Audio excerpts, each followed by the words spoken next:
மாணவர்கள் முன்னேற்றம் சொல்ற விடயத்துல அது கல்வியை மாத்திரம் வைத்துக் கொண்டு முன்னுக்கு வாரண்டு நாங்க எடுக்கக்கூடாது. கல்வியோட சேர்ந்து அவர்கள் பண்பாட்டு ரீதியாக ஒழுக்க ரீதியாக ஒரு பங்கு பேரண்ட்ஸ் பக்கத்துல இருந்து வரணும். ஏனென்று தாயின் காலடியில் சொர்க்கம் என்று சொன்னது குழந்தையை பிரசவித்து கொடுக்கறதுக்காக வேண்டி மட்டும் இல்லை.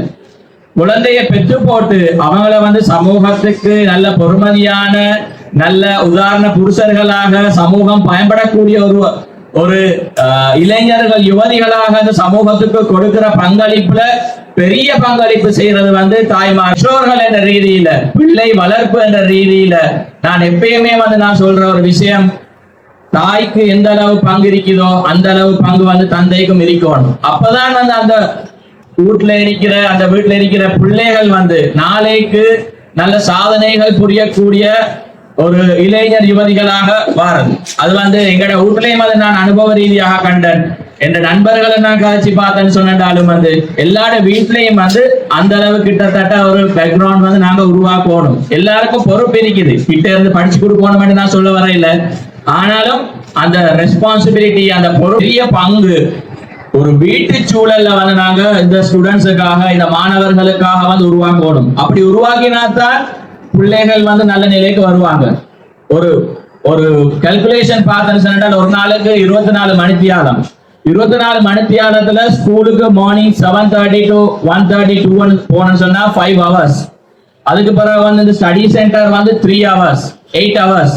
அப்ப ஒரு 24 மணித்தியாலத்துல 3ல ஒரு பகுதி தான் இந்த டீச்சர்ஸ்களோட கட்டுப்பாட்டுல, இந்த மாதிரியான ஸ்டடி சென்டர் கட்டுப்பாட்டுல, வேற ஏதாவது டியூஷன் போனன்னு சொன்னாலும் கிட்டத்தட்ட 8 hours. அதை விட இன்னும் கூடினு சொன்னா இன்னும் 4 hours கூட்டினு சொன்னா 12 hours, half a day.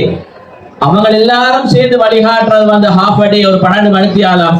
மிச்ச 12 மணித்தியாலம் நாங்க இடிக்க போறது எங்கட ஊர்ல. அப்ப எங்கட வழிகாட்டல் கீழே. அப்ப பேரண்ட்ஸ் என்ற ரீதியில அவங்க மற்ற டீச்சர்ஸ் கிட்ட இந்த ஸ்டடி சென்டர் கிட்ட இருக்கிற பொறுப்பை விட ஒரு பெரிய பொறுப்பு இந்த பெற்றோர்களுக்கிட்ட இருக்குது. அப்ப பெற்றோர்கள் இந்த மாணவர்கள் கல்வி ரீதியாக, அதாவது எஜுகேஷன் அண்ட் மாரல் டெவலப்மெண்ட் தான் எனக்கு கொடுக்கப்பட்ட தலைப்பு. அப்ப எஜுகேஷன் அண்ட் மாரல் டெவலப்மெண்ட் வரதுக்கு முன்னுக்கு ஃபர்ஸ்டோட எங்கட நாங்க டார்கெட் பண்றது கல்வி ரீதியாக முன்னேறணும். கல்வி ரீதியாக முன்னேறணும் சொன்னா ஃபர்ஸ்டோட பேரண்ட்ஸுக்கு இருக்கிற ஒரு டார்கெட், அவங்களுக்கு நீங்க வீட்டுல பிள்ளைகளுக்கு கல்விக்கு மேல ஒரு ஆசையத்தான் உண்டாக்கணும். இது வலுக்கட்டாயமாக நீங்க திணிக்கிறது கேளா, நீ படி படி படின்னு சொல்லி அடிச்சு அவங்கள வளர்க்கறது கேளா. அவங்களுக்கு ஆசையை உண்டாக்கணும். படிச்சா இப்படி ஆகலாம், சமூகத்துல இருக்கிற உதாரணத்தை காட்டலாம், நாளைக்கு இன்னொரு இடத்துக்கு போலாம்னு சொல்லி காட்டலாம். ஏன்னா கற்றவனுக்கு சென்ற இடமெல்லாம் சிறப்புன்னு சொல்லி இருக்குது. அப்ப நாங்க வீட்டுல ஃபர்ஸ்டோட பேரண்ட்ஸ் என்ற ரீதியில படிச்சால் நிறைய சாதிக்கலாம் என்ற அந்த பிள்ளைகளோட மனசுல ஒரு ஆசையை உண்டாக்கணும். ஆசையை உண்டாக்கினால்தான் அது கூடாக அவன் பயணிப்பான். அது இப்ப வலுக்கட்டாயமாக நாங்க இந்த மாட்டை தக்கடவான்னு சொல்றது, மாட்டுக்கு பின்னால் அடிச்சு விரட்டி போகல அது வலுக்கட்டாயமாக செய்யக்கொள்ள அவங்களுக்கான அந்த தேவைப்பாடு இருக்காது. அதே போன்றுதான் அவங்களுக்கு ஆசையை உருவாக்கிட்டு, கல்வி மேல ஆசையை உருவாக்கிட்டு, அந்த நெக்ஸ்ட் ஸ்டெப் நாங்க செய்ய பேரண்ட்ஸுக்கு இருக்கிற ஒரு பேரண்ட்ஸ் என்ற ரீதியில நாங்க எங்களோட வீட்டு சூழல்ல அவங்களுக்கு நாங்க ஒரு டார்கெட்ஸ் கொடுக்கணும். இப்ப முதல்ல நாங்க சொல்ற பரங்கி மலையில் ஏறணும் என்று சொன்னா இமயமலைக்கு ஆசைப்படுன்னு சொல்லி பழைய ஒரு பாட்டு ஒன்று இருக்குது, ரைட்? அப்ப எங்களுக்கு ஒரு டார்கெட்ஸ் இருக்கணும். நாங்க பிள்ளைகளோட கலந்துரையாடுற நேரம் நாங்க படிக்கிறதுக்கு ஆசையா படிக்கிறதுக்கு அனுப்புறது மட்டும் இல்லாம, நீ இந்த இடத்துல நான் காணணும் நான் ஆசைப்படுறேன். அப்ப ஒவ்வொரு நாளும் சொல்லி வளர்க்கிற நேரம் பிள்ளைகள்கிட்ட மனசுல தானாக பதியும், எனக்கு இவங்க ஒரு நல்லதுக்கு தான் சொல்லி தராங்க, நான் இந்த வேலைகளை நான் செய்யணும், இந்த டார்கெட்டை நான் அச்சீவ் பண்ணணும். அப்ப அந்த டார்கெட்டை பிள்ளைகள மனசுல நாங்க சிறுசியிலிருந்தே ஒரு அழகிய முறையில கொடுக்கணும். அடுத்த விஷயம் தான் நாங்க வீட்டுல இப்ப நாங்க ஆசையை உண்டாக்கிட்டு, எதிர்பார்ப்பை உண்டாக்கிட்டு, ஒரு டார்கெட்டை இவங்களுக்கு உண்டாக்கி போட்டுட்டு நாங்க அடுத்த செய்ய வேண்டிய பேரண்ட்ஸ் என்ற ரீதியில செய்ய வேண்டிய அடுத்த வேலை தான் நாங்க அவங்களுக்கு வந்து எடுத்துக்காட்டாக முன்னுதாரணமாக இருக்கணும். நாங்க அவங்கள வந்து நீ படின்னு படிச்சு சொல்லி போட்டுட்டு நீ படிக்கணும்னு சொல்லி ஆசையை வளர்த்து போட்டுட்டு நாங்க வந்து அதுக்கு முன்னுதாரணம் இல்லாம இருந்தேன்னு சொன்னா எங்களுக்கு வந்து எங்கட பிள்ளைகள் வந்து அந்த சொல் பேச்ச கேட்காது, ஒழுங்கா படிக்காது. இப்ப நான் முன்னுதாரணம் எடுத்துக்காட்டுன்னு சொல்லி நான் என்ன சொல்ல வரேன்னு சொன்னேன்டா, நாங்க வீட்டுல வந்து உள்ள படின்னு சொல்லி போட்டுட்டு இந்த இடத்துல வந்து டேபிள போட்டுட்டு படின்னு சொல்லி போட்டுட்டு நாங்க அடுத்த சைட்ல இருந்து டிவியில டிராமாவோ டிக்டாக்ல வீடியோவோ பட்டமுட்ட கதையோ என்னதாண்டாலும் வந்து நாங்க பார்த்துக்கொண்டு நாங்க எங்களோட டைமை வந்து நாங்க வேஸ்ட் பண்ணி கொண்டு இருந்தோம்னு சொன்னா பேரண்ட்ஸ் என்ற ரீதியில அவங்க வந்து அந்த டைமை வந்து கன்சென்ட்ரேட் பண்ணிட்டு படிக்க மாட்டாங்க. ரைட்? சில தியாகங்கள் பேரண்ட்ஸ் என்ற ரீதியில வந்து நிறைய தியாகங்கள் நாங்க செஞ்சாதான் நாளைக்கு வந்து ஒரு வெற்றி அடையிறது கேளும். எங்கட பேரண்ட்ஸ் வந்து எந்த பேரண்ட்ஸ் நான் பர்சனலா சொல்றேன்னு நிறைய தியாகம் பண்ணு. ஈவன் இருக்கிறார்கள் சிலாக்களுக்கு தெரியுமா இருக்கும் நிறைய ரீதியில பண ரீதியில அவங்களோட ஈவன் டிவிய கூட இல்ல நாங்க படிக்கிறேன்றது அந்த பீரியட்ல வந்து இப்ப அந்த ஜெனரேஷன் இல்ல. இப்ப இது நான் சொல்றேன் இந்த பழைய ஜெனரேஷன்ல டிவிய கூட மூடி வச்சுட்டு கடைசி விட்டு போட்டுட்டு அந்த டைம்ல வந்து நாங்க பிள்ளைகள் படிக்கிற நேரம் வந்து இதை செய்யக்கூடாது, எடுத்தா வந்து பிள்ளைகள் படிக்காதுன்ற ரீதியில அது கூட எடுக்கிற நியூஸ் பேப்பர் என்று சொன்னாலும் வந்து எங்களுக்கு உதவக்கூடிய ஒரு நியூஸ் பேப்பர்ஸ் தான் வந்து எடுக்கிறேன். நாங்க வாசிக்கணும், அது மூலமாக வந்து படிக்கணும் என்ற ரீதியில்.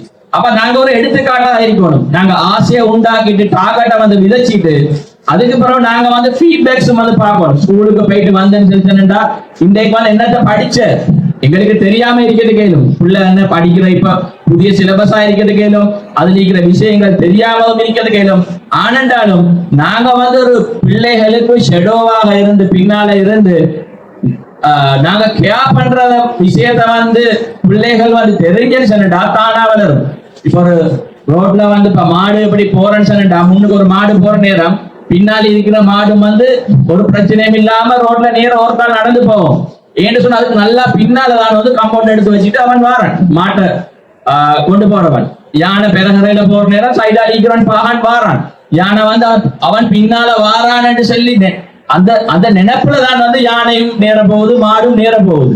அப்ப அதே மாதிரிதான் நாங்க பேரண்ட்ஸ் என்ற ரீதியில நாங்க அடிக்க சொல்லல, நாங்க பின்னால இருக்கிறோம், நாங்க வந்து உங்களோட ஷெடோவாக இருக்கிறோம். நீங்க முன்னால போங்க, நீங்க படிங்க, இந்த டார்கெட் அச்சீவ் பண்ணுங்க. நாங்க உங்களுக்கு ஷெடோவா வந்து நாங்க பின்னால் இருக்கிறோம் என்றத அந்த டிசபீஜ் அந்த இதை வந்து நீங்க உங்களோட பிள்ளையோட மனசுல அந்த ஆழமாக வந்து நீங்க ஊத்திட்டேன்னு சொன்னா எப்பயுமே வந்து அவங்க மனசுல வந்து நினைச்சிருப்பாங்க. ரைட், உமா வந்து பாப்பாங்க, இந்த புக்கை பாப்பாங்க, தொடர்ந்து பாப்பாங்க, என்ன படிச்சிக்கிறேன்னு சொல்லி பாப்பாங்க.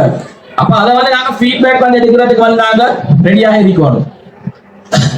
அடுத்த விஷயம் வந்து அவங்களுக்கு வந்து ஒரு ஊடென்ற ரீதியில வந்து பேரண்ட்ஸுக்கும் பிள்ளைக்கும் இடையில வந்து அந்த கீரியும் பாம்புமான மாதிரியான ஒரு நிலைமை வந்து இருக்கக்கூடாது. பயத்தினால கட்டுப்படக்கூடாது. நாங்க உம்மா இன்றைக்கு போனேன்னு சொன்னா வந்து இது பிள்ளை செஞ்சேன்னு சொன்னா அடிப்பாங்க, எனக்கு வந்து தண்டனை கிடைக்கும் அப்படியான ரீதியில் அவங்க வந்து அவங்களோட கன்வர்சேஷன் உரையாடல் வந்து ஆரோக்கியமான உரையாடல் அதை வந்து செய்யறதுக்கு பெஸ்ட் அண்ட் ஃபர்ஸ்ட் பர்சன் வந்து ஒரு உம்மாவோ இல்லாட்டி வாப்பாவோ தான் இருக்கணும் என்ற நிலை வந்து வீட்டுல வந்து நீங்களோட பிள்ளைகிட்ட உருவாக்கணும். எப்ப ஒரு பிள்ளை வீட்டுல உமா கிட்ட ஒரு விஷயத்த சொல்றதுக்கு பயந்து ஒரு ஃப்ரெண்டு கிட்டயோ வேற யாருக்கிட்டயோ அந்த ஐடியா ஒப்பீனியன் எடுக்கிறதுக்கு வந்து போறதுக்கு வெளிக்கிட்டா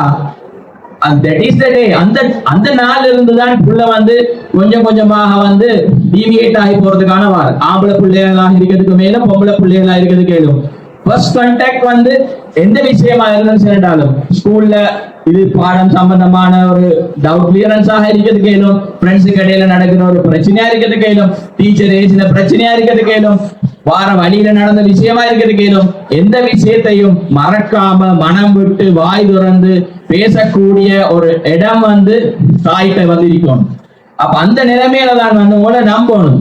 அப்ப ஒரு வீட்டுல வந்து அதுக்கான ஒரு சூழல் வந்து உருவாக்குறது வந்து பொறுப்பு பெற்றோர்கள்ட்ட இருக்குது.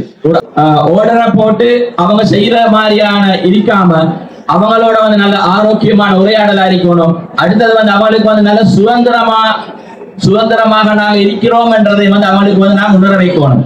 எந்த நேரம் வந்து வேலி போட்ட முட்டுக்கட்டையாக இருக்காம ஒரு பட்டத்தை நாங்க வடிவா கட்டினு சொன்னா பட்டத்தை கட்டி போட்டு வீட்டுல ரூமுக்குள்ள போட்டு வச்சு வந்து பிரயோசனம் இல்லை.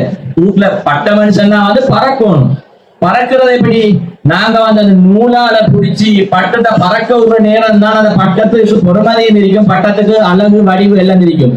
அப்ப நாங்க வந்து ஒரு பெற்றோர் வந்து நூலாக இருந்து அந்த பட்டத்தை பிடிச்சு கொண்டு பட்டம் என்று அந்த பிள்ளைய வந்து நல்ல ஆரோக்கியமாக வடிவாக வந்து பறக்க விடணும். நாங்க நூலால புடிச்சிட்டு இருக்கணும். பட்டத்தை நூலை அறந்து போது கூட கூடாது. நாங்க தான் கண்ட்ரோல் பண்ணணும். பட்டத்தை இன்றைக்கு ஏற்றுறா இறக்குறா இந்த இவ்வளவு தூரத்துக்கு நாங்க அந்த கண்ட்ரோல் வந்து எங்கள்கிட்ட இருக்கணும் பேரண்ட்ஸ். அப்ப பட்டம் வந்து வடிவா செய்து கேளும் பசந்தா செஞ்சு பிள்ளைய வந்து எல்லாம் கொடுத்து தின்ன கொடுத்து குடிச்ச கொடுத்து எல்லாத்தையும் கொடுத்து ரூம்ல பூட்டி வைக்கவே பட்டம். அப்ப அது ஒரு பட்டமா இருக்கும் இதுல. ஆனா பட்டம் அப்படி இருந்து பெருமதி இல்ல. உதாரண ஊர்ல சொல்றேன்னா மாணிக்கக்கல் மாதிரிதான். மாணிக்கக்கல் வந்து ரூம்ல வைக்கவே மேலும் நிலத்துக்குள்ள இருக்கவே மேலும். அதை வந்து நாங்க எப்ப பட்டை தீட்டி வெளியில எடுக்கிறோமோ அப்பதான் வந்து பெருமதி. இப்ப பட்டத்தை செஞ்சு போட்டு நாங்க ரூம்ல போட்டு வச்சிருக்கிறது கேளும் வச்சிருந்தேன்னு சொன்னாலும் நாங்க அதை வந்து பறக்க விட்டாதான் அதுக்கு பெருமதி. அதை பறக்க விடுற நேரம் அந்த நூல் வந்து எங்கட கையில வச்சிருக்கணும். அதுக்கான ஒரு வழிகாட்டுதல் அந்த சூழல் வந்து நாங்க உருவாக்கணும். அடுத்த விஷயம் வந்து இது எல்லாத்தையுமே செய்யறதுக்கு வந்து அந்த பிள்ளை வந்து ஒழுக்க ரீதியாக பண்பாட்டு ரீதியாக மார்க்க ரீதியாக நல்ல பிள்ளைகளாக வந்து உருவாகிறதுக்கு ஊட்ட சூழல் வந்து நாங்க உருவாகணும். கட்டாயம் வந்து மகர்பாயின்னு சொல்லண்டா குர்ஆன் எடுத்து ஓதுறதுக்கான வழிகாட்டல் வந்து வீட்டுல இருக்கணும். தொழுகிறதுக்கான வழிகாட்டல் இருக்கணும். உலக கல்வி மாத்திரம் இல்ல மார்க்க கல்வியை வந்து அறிஞ்சு வச்சிருக்கணும். அதுக்கேற்ற மாதிரியான ஒரு சூழல் வீட்டுல உருவாகணும். அப்படியான சூழல் வந்து உருவாகிற நேரம் தான் ஒரு பிள்ளை வந்து நாளைக்கு ஒரு நல்ல நிலையில ஒரு சமூகம் மதிக்கக்கூடிய ஒரு நிலையில சமூகம் திரும்பி பார்க்கக்கூடிய ஒரு நிலையில வந்து வாழணும். அதுக்காக பாடுபடுறதுக்கு தான் இந்த கெசில் ஸ்டடி சென்டர் வந்து அந்த நல்ல நோக்கத்தோட தான் உருவாகி இருக்குது. ஆனா அந்த அவங்களோட நோக்கம் வீணாக போகும். எங்களோட வீட்டில் இருக்கிற சூழல் வந்து நாங்க முறையாக அமைச்சு கொள்ள ஆட்டிக்கு. அப்ப அதனாலதான் நான் சொல்றேன், வீட்டு சூழலை வந்து நீங்க ஒரு நல்ல முறையில உருவாக்கி நினைச்சால் இந்த இளைஞர்கள் எதிர்பார்க்கிற இந்த நோக்கமும் வெகு சீக்கிரத்துல வந்து எங்க ஊர்ல வந்து எதிர்பார்க்கறது கேளும். அந்த அடிப்படையில இவர்களை நல்ல வழிக்கு கொண்டு வர மிகப்பெரிய பொறுப்பு இந்த ஸ்டடி சென்டரை விட தாண்டின டீச்சர்ஸை தாண்டின பொறுப்பு பேரண்ட்ஸ், அதுலயும் ஸ்பெஷலா வந்து தாய்மார்கள்ட்ட இருக்குது.